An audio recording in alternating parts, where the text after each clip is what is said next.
सवंगडी व्याकुळ झाले. कोणी बासरी वाजवायला लागला त्याला उठवायला.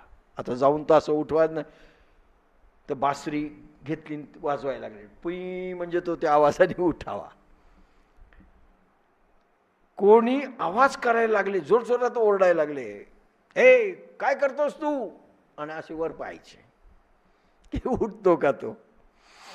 कोणी ती फांदी हलवायला लागले, ज्या ठिकाणी तो झोपला होता ना त्याला असं हलवायलेत की त्याने उठावं. पण श्यामसुंदर जागे झालेच नाहीत. आता फांदीवर ते हलतायत जोर जोरात पण जागे होईनात, ओरडतायत हे तरी जागे होत नाही, बासरी वाजवतात, बोंब मारतात पण काही नाही. आता सख्य भाव प्रगटला. कारण सख्य भाव, रसस्वादनचा भाव जागृत झाला. ते बालक रागावले, कारण खरा सखा मित्र चांगला झोपलाय, डर आपण नाही का करीत. आता सख्य भाव प्रगटला खरा. ते बालक रागावले, म्हणाले, वाह, स्वतः राजाचा मुलगा झाला, आम्हाला नौकर समजतो का काय, म्हणजे हलवायलोत, पंखा हलवायलोत, हे करायलोत, काय स्वतःला तू समजतो का. हा खरा सख्य भाव. स्वतः राजाचा मुलगा झाला म्हणून काय आम्हाला नौकर समजायलास. किती वेळ पासून गाई राखतोत आम्ही. कानोबा निवडी तुझी गोधने, हा जो तुकारामांचा अभंग इथे लिहिला आहे याच्याकरता. चल घे तुझे, आता आम्ही नाही गोधन राखणार तुझं. किती वेळेपासून गाई राखतोत व रागवू लागले त्याच्यावर. वा, मस्त झोप येईल, आणि आम्ही आपले तुझे जनावर चारावेत. मोठ्याचं पोरग झालं म्हणून काय. त्यासाठी सूरदास म्हणतात, न्यारी करो हरी अपनी गैया. तुकारामांचा जो अभंग आहे ना त्याला सूरदासांचं सपोर्ट. न्यारी करो वेगळी करा, न्यारी करो हरी अपनी गैया. या गाई वेगळ्या कर तुझ्या. ना हम चाकर नंद बाबा के, ना तुम हमरे नाथ गुसैया. न्यारी करो हरी अपनी गैया. काय तुझ्या बापाचे नौकर नाहीत. ना हम चाकर नंद बाबा के, ना तुम हमारे नाम गुसैया. नाथ गुसैया, तू आमचा मालक नाही आहेस, स्वामी नाही आहेस आमचा, की तुझ्या गाई आम्ही राखाव्यात. चिडू लागले. सख्य भाव पूर्ण अंशाने प्रगटला. कानोबा राखी तुझी गोधणे, कंसात लिहून ठेवलंय मी. काय आम्ही तुझ्या बापाचे नौकर आहोत, काय तू आमचा मालक आहे, उतर खाली, सांभाळ तुझ्या गाई.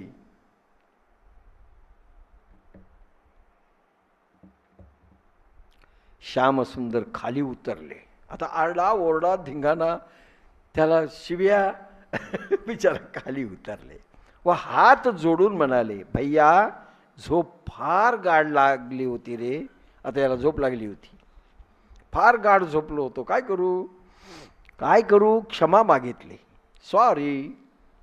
क्षमा सगळ्यांची मागितली हात जोडून. झोप येऊ लागली. हा विशुद्ध सख्य भाव आहे. काय करू, झोप येऊ लागली. विशुद्ध सख्य भाव निर्माण केलाय प्रभूंनी. येथे अज्ञान नाही, ज्ञानाचे फळ आहे. अज्ञान नाही, ज्ञानाचं फळ आहे. भक्ती रस प्रगट केलाय त्यांच्यामध्ये भगवंतानी. ज्ञानाचा इफेक्ट, ज्ञानाचं प्रॉफिट, ज्ञानाचं फळ. शांत रसाचा अभाव नाही, तो लपलेला आहे, अंतर्भूत आहे शांत रस याच्यामध्ये. वात्सल्य रस, दोन प्रकार, एक विशुद्ध वात्सल्य व ऐश्वर्य मिश्रित वात्सल्य. वृंदावनामध्ये गोकुळांमध्ये वात्सल्य रस दोन प्रकारांनी प्रगट झालाय. एक विशुद्ध वात्सल्य, आधी सख्य भाव झाला, शांत भाव झाला, शांत रस. आता वात्सल्य रस.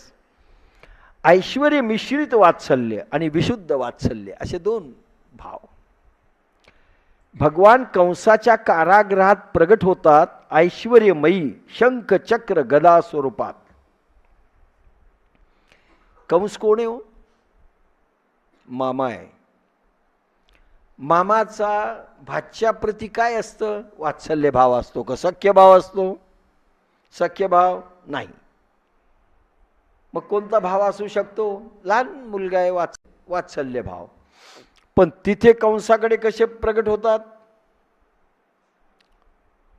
शंख चक्र गदा. कंसाच्या कारागृहात, कुठे? जेलमध्ये. देवकीकडे कसे प्रगट झाले? 8 वर्षाचे होऊन भगवान प्रगट झाले. ते पोटातून आले नाही बरं का, योग मायेनी पोट आणलेलं दाखवलं, फक्त हवा भरली आत, बाकी काही नाही. टम पोट फुगून टाकलं. आणि ज्यावेळेस कृष्ण पकडले, 8 वर्षाच्या वयाचे, शंख चक्र गदा पद्म, तुफान मोठा प्रकाश, दैदिप्यमान. देवकीने खूप वर्णन केलं, सुंदर वर्णन आहे भागवतमध्ये. पण ती म्हणाली, मला वात्सल्य भाव कसा, मला मुलगा म्हणून पाहिजे. आत्ताच 8 वर्षाचं म्हणल्यानंतर वात्सल्य भाव काय प्रगट होईल? आणि मग बालक होऊन प्रगटले. आणि ती विसरली पुन्हा. योगमाया अशी लावली, ती पुन्हा विसरली. पण कंसाच्या याच्यात देवकीकडे वात्सल्य भावात नाही प्रगटले, शंखचक्र गदा पद्म म्हणजे ऐश्वर्य भावातून प्रगटले. ऐश्वर्यमयी शंख चक्र गदा स्वरूपात.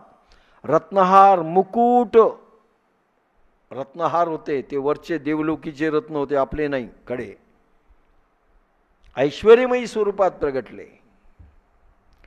वसुदेव देवकी प्रार्थना करीतात. आता बाप प्रार्थना करतो का आई? पण ऐश्वर्यमयी स्वरूपात प्रगटल्यावर काय करतील? मुलगा असा जन्मला. देवानी पूर्वजन्म आठवून दिला. भगवान 8 वर्षात प्रगटल्यानंतर त्यांनी विचारले, असं कसे प्रगटले? अरे पूर्वजन्मात तुम्ही कोण होते दोघं? भगवंतांनी हिस्ट्री सांगितली. नंतर पुत्र स्मृती जागृत होते व वात्सल्य प्रगटते.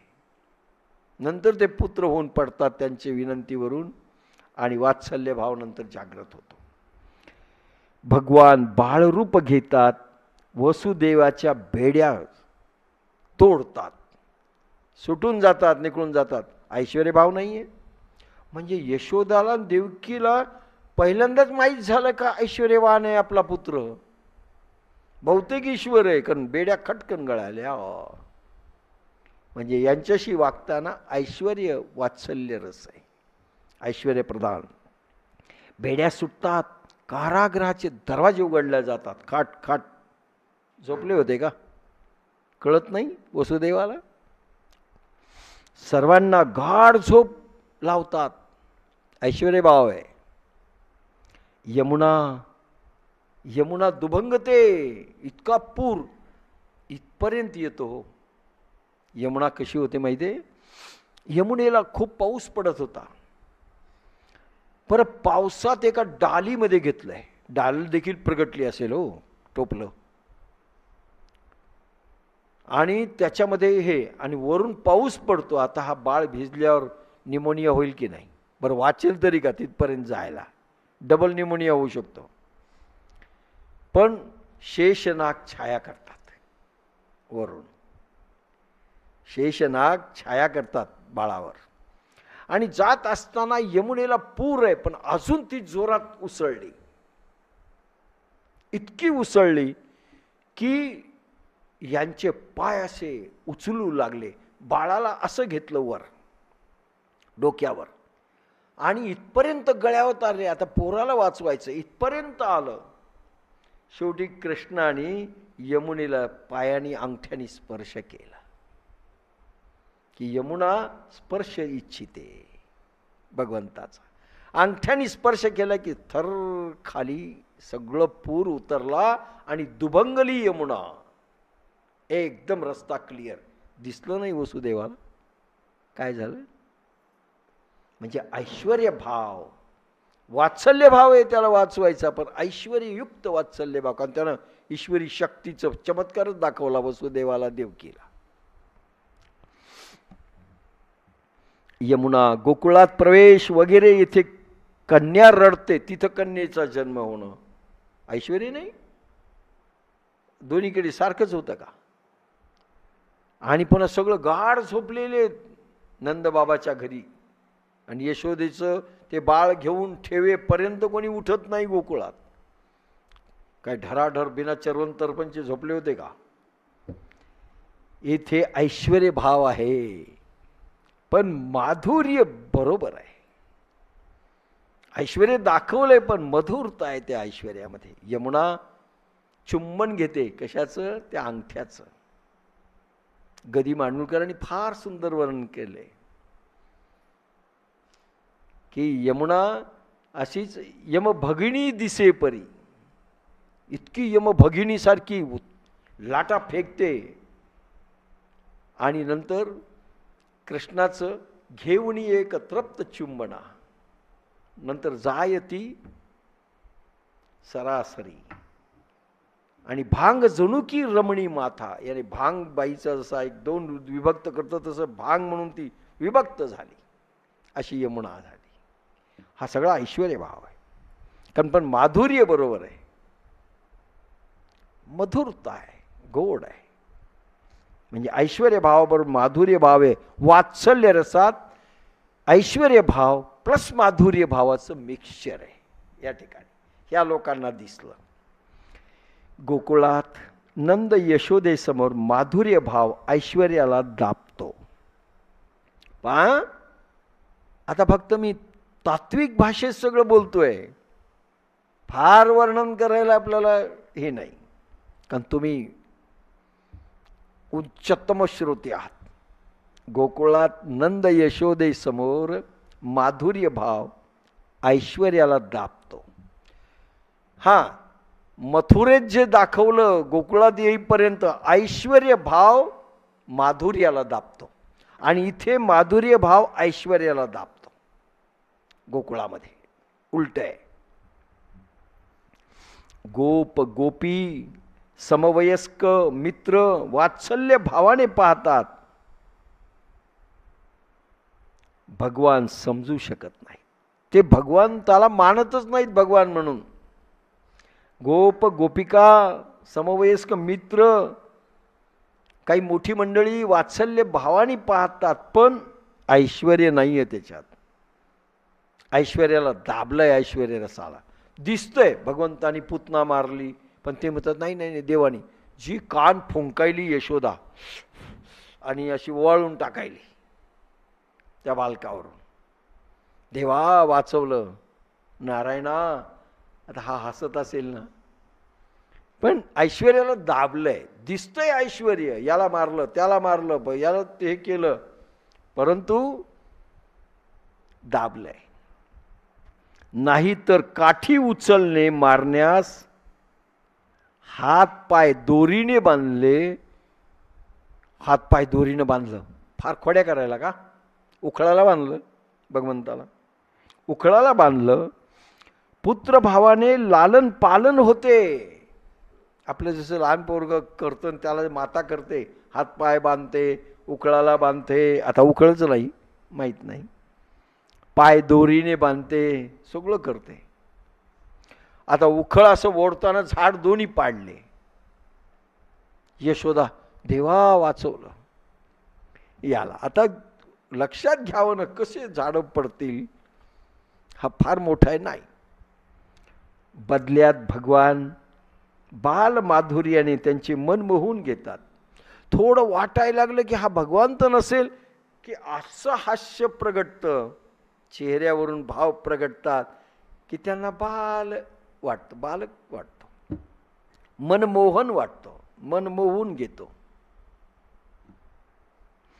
बाल माधुर्याने त्यांचे मन मोहून घेतात. भागवत म्हणते, ज्याप्रमाणे कठपुतली नाचते तसा यशोदा नाचवते, तसा हा नाचतो. यशोदे पुढे कठपुतली झाला, गोपिकांपुढे कठपुतली झाला. अरे ताकासाठी नाचवलं ना गोपिकांनी. रसखान म्हणतो, छचिया भरी छाछ पे नाचावे. त्या गवळणी ताकासाठी नाच नाच तर ताक पाचतं आणि हा नाचतो. कठपुतली सारखं नाचवलं यशोदेनी. नाचवलं तसा हा नाचला, गोपिकांनी नाचवलं तसा नाचला. कारण ऐश्वर्य भावाला वात्सल्य भावानी, विशुद्ध वात्सल्य भाव आहे, मारलं, दाबलंय. तिकडे नाही, तिकडे दाखवलं आपलं. माता यशोदा म्हणते लाला, ती लाला म्हणते केव्हाही ह्या बाळाला, लाला काठी उचल, एक छोटा दगड उचल, तुला कोणी लोणी देते. काठी उचलून दाखव बरं. काठी उचलत नाही. आणि त्या गोपिका म्हणतात यांनी काठीनं आमचा डेरा फोडला आणि यांनी दगडाने मारून डेरा फोडला. ती बाळाला म्हणते उचलून दाखव बरं बाळ काठी. आता इतकं हे असं की सोडून द्यायचं. त्यामुळे माझा बाळ दगड तर उचलू शकत नाही, काठी उचलू शकत नाही, तुम्ही खोट्या रे गवळणी, हाळ घेतायत माझ्या कानावर. किती वात्सल्य भाव आहे, विशुद्ध वात्सल्य भाव. माझ्या कानाला आता काठी उचलायला काय, याला उचल, तो असा उचलतो की मध्येच टाकतो. दगड उचल म्हणलं तर असं टाकतो की पहा बरं किती छोटा आहे, हा उचलू शकत नाही. आणि तुम्ही म्हणता ढेरा फोडला.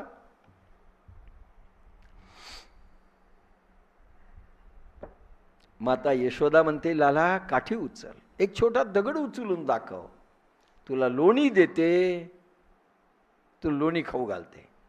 ललना म्हणतात लोण्यासाठी उचलायला लावायला जातात पण उचलत नाही. त्याला काठी उचलून दाखवत नाही तो कृष्ण. अरे विश्व उचलणारा पण येथे हातबल झालेत दाखवतो. विश्वाला उचलणारा पण इथे हातबल दाखवतो, नाही उचलत माता काठी. अरे माझा बाळ किती छोटा आहे, काय कागाळ्या करतात ह्या. तुम्ही गोकुळच्या नारी, असं फार मस्त आहे तुकारामांचं काही वर्णन. विशुद्ध वात्सल्य भाव आहे. भगवत सत्ता दूर ठेवतात भगवान. स्वतःची आणलेली सगळी भगवत सत्ता दूर ठेवतात आणि खेळ करतात. माती तोंडात खाल्ली. नाहं भक्षितवानंब सर्वे मिथ्याभिशंसिनः यदि सत्यगिरस्तर्हि समक्षं पश्य मे मुखं. नाहं भक्षितवानंब, भागवत 10वा स्कंद 8वा अध्याय 3रा श्लोक. नाहं भक्षितवानंब सर्वे मिथ्याभिशंसिनः यदि सत्यगिरस्तर्हि समक्षं पश्य मे मुखं. भैया मैया मी माती नाही खाल्ली. नाहं भक्षितवानंब, नाही ग मी नाही माती खाल्ली. सूरदासांचं तर किती छान आहे. मैया मोही मै नाही माखण खायो. नाही ही मातीच आहे. मैया मी माती नाही खाल्ली ग. हे सर्व लबाड आहेत. सर्वे मिथ्याभिशंसिनः नाहं भक्षितं वानंब, मी नाही भक्षण केली माती. सर्वे मिथ्याभिशंसिनः, खोटं बोलतायत सगळे लबाड आहेत माते. हा खरा. आणि माती खाऊन अरे सर्व विश्व तोंडात आहे माती सहित, खरेच काय खातात. अनंत विश्व दाखवले. यदि सत्यगिरस्तरी समक्षम पश्य मे मुखम. समस्त विश्व ज्यांनी तोंडात दाखवलं तो काय माती खातो, असं भागवतकार म्हणतात. अनंत विश्व दाखवले भगवंतानी. त्यामध्ये नंद भवन दाखवलं, श्याम सुंदरही दाखवले, स्वतः एक वेगळे कृष्ण. यशोदा मैया दाखवली, सर्व दाखवलं. म्हणजे पूर्ण विश्व दाखवून, हे ब्रह्मांड दाखवून, देवी देवता दाखवून, गोकुळ दाखवलं, नंद बाबा दाखवले, यशोदा आणि स्वतः. पण माया संपवली.